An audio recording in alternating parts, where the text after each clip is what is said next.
Today's session is all going to be about vibrato.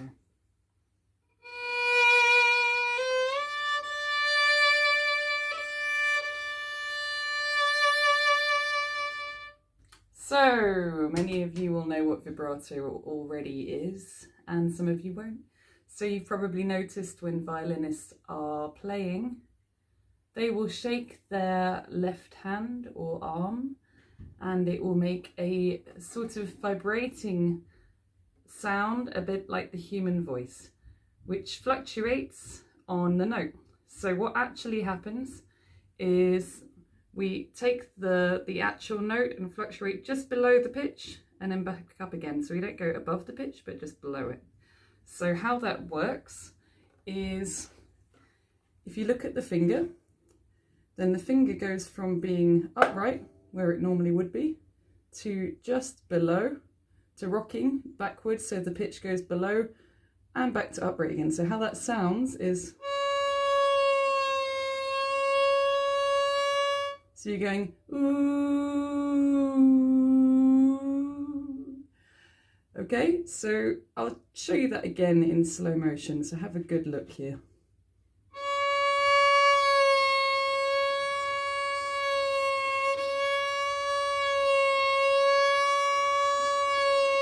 So I'm going to stand further back now so you can see how my arm is engaging in that. So I do arm vibrato, which involves the whole arm moving. So I don't just move from the wrist like that, I move the whole arm. Okay, so watch this.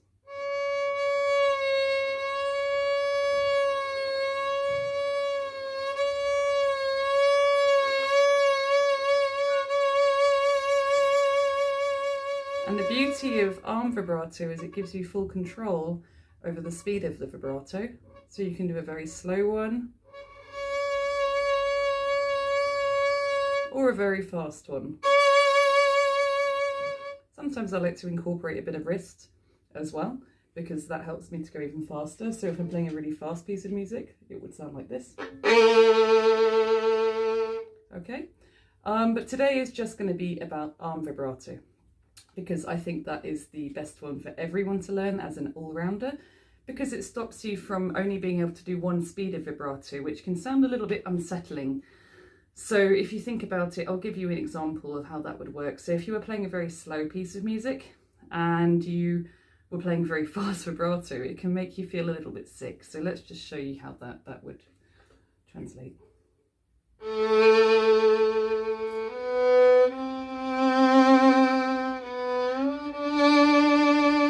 So I personally feel queasy when I hear vibrato like that. So let's repeat those notes with a slower vibrato.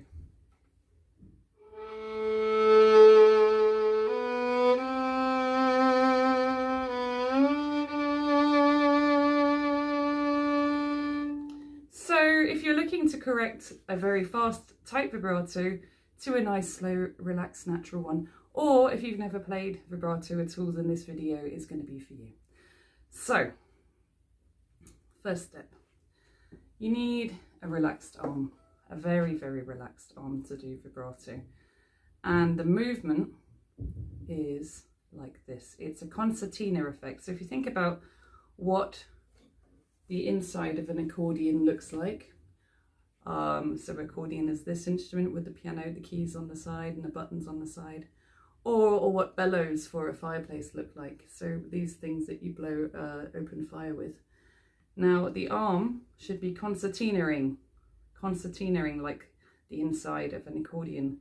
So you have a movement here, and that corresponds in the finger. So I'm going to try and add some arrows later. So this one, as this one increases, as does this one, as does the distance between the tip of the finger and the knuckle.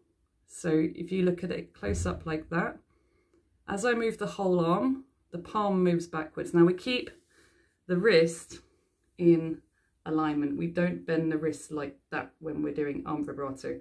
So when we are opening up the arm like this, concertina effect, we are also opening up the space between the tip of the finger and the knuckle joint. So the finger goes flatter and then back upright again, like that.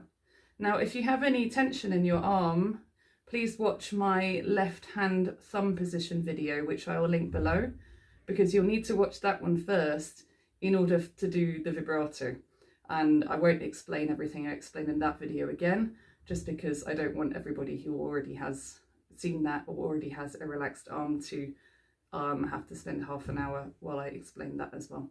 So we have corresponding movements between the finger and the palm, like that, or the knuckle, and the inside of the elbow and the inside of the armpit. Okay, so that only works when the finger is stationary. So if I move the whole arm without the finger being stationary, then that's not vibrato, because as you can see, my finger is moving. So how that would translate on a violin would be like this. So obviously that's not vibrato. Now the finger point has to be stationary on the note, and then we only move as much as the finger rolling forwards and backwards back to its original position will allow. Okay, so we go from the note just below the pitch, the original pitch, which would be less than a semitone, and back up again. Now if you find that your finger slides backwards, then you're gripping too hard on the neck. So go watch my left hand position video, link below. We must have a relaxed grip on the neck, and the arm must be relaxed as well. Easier said than done. But yeah, watch that video, that will help you with that. So another tip, the knuckles should always be above the fingerboard when doing vibrato. Don't have it below the fingerboard like that. All right, so let's try that again in slow motion. So we're going from the note to just below the note, back up to the note again.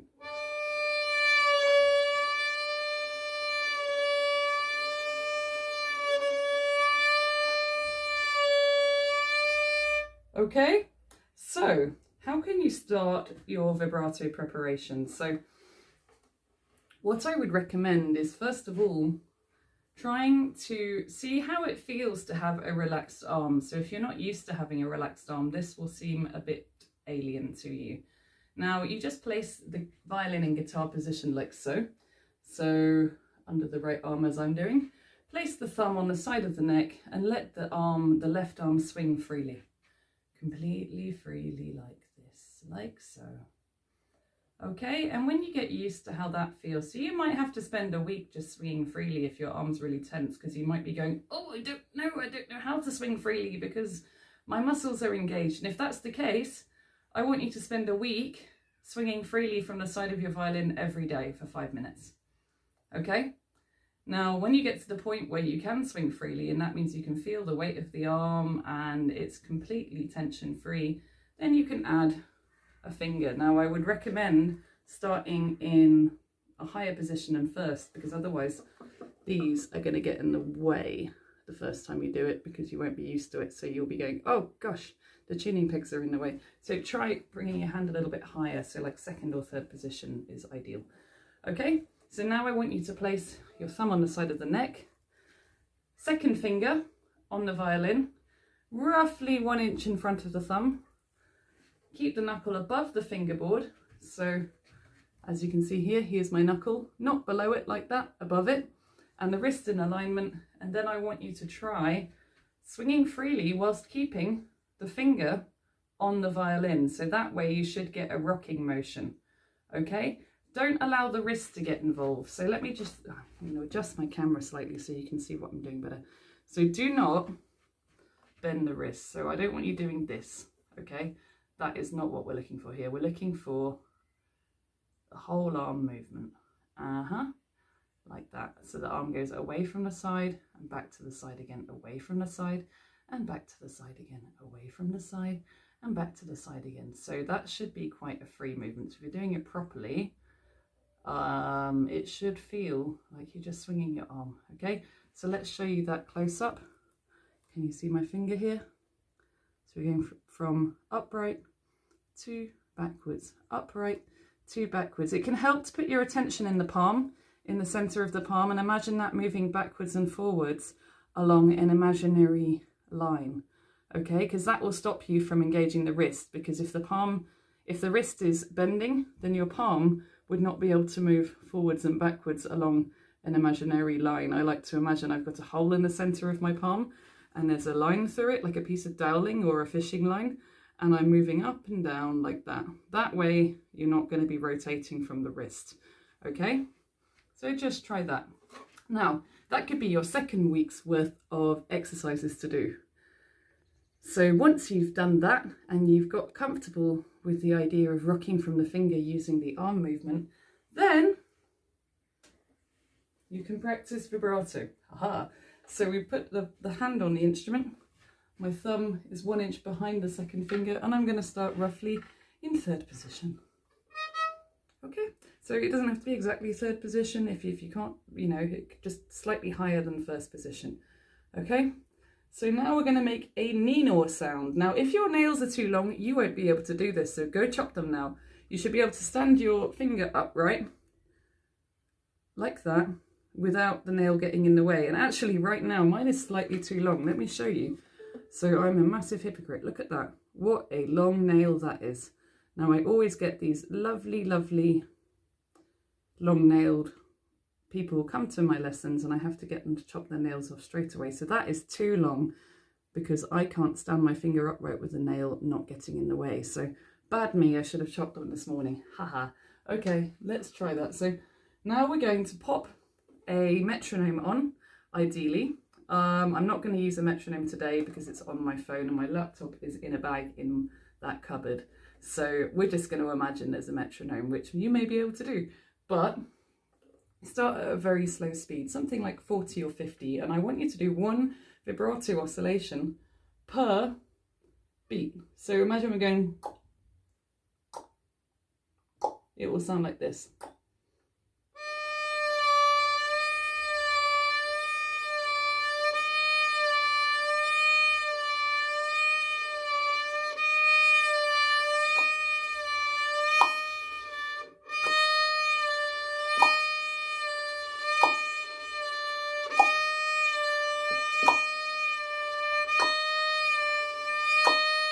Try not to be distracted by changing direction on your bow. The left hand and the right hand should be completely independent from each other. So don't stop when you get to one end like this, because you want to train the hand to be able to move consistently at a consistent oscillation speed. Okay, so that's the term, consistent oscillation speed. Now, if you can do this slowly, then it becomes a lot easier to speed it up. So I want you to start at about 40 to 50 BPM on your metronome. Spend 5 minutes a day, every day for a week or two at that speed. And then you can take it faster, okay? So only when you have mastered complete consistent oscillation without stopping when you get to the tip and the heel, should you take that speed faster, okay? So it requires a lot of patience, and 5 minutes a day is the best way to do this. Not 5 minutes once a week, because you won't make any progress. Not twice a week, not 3 times a week, every single day. At worst, take 2 days off at the weekend if you really need to. Okay, so you will make progress and you will be able to play vibrato if you do this work. Some people will find it easier than others, and if after 2 days you're completely consistent and you can do it with no problem, then take the speed up. But you might take as long as 2 weeks, that's what I'm trying to say. Or even longer, it all depends how relaxed you are, how much tension you have in your body. So, what do you do after that? Obviously, keep increasing the speed of your metronome. And then after that, you can start to try a fast to a slow vibrato and a slow to a fast vibrato, or perhaps one that starts slow, swells in the middle, and then slows down towards the end. Let me just show you an example of that. So fast to slow.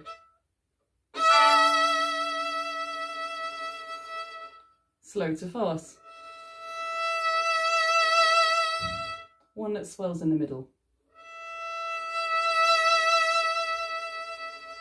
Okay, so there's lots of different variants on that, and you should only train yourself to do those when you can play consistently at a very high speed. This whole process may take you several months. It may take you a whole year. It may take you 1 week. It all depends on how relaxed you are to begin with. So I'm going to sign off here. I hope that helped some people out there with their vibrato. And remember, if you want to book any private sessions with me, you can email me at theviolincoach@gmail.com. Please subscribe to stay updated with more videos like this. And please give this video a like, as it helps the YouTube algorithm send you more videos like this. And it also helps me, so I'd be very grateful. Have a lovely Christmas and New Year, and I will see you on the next video. Bye bye.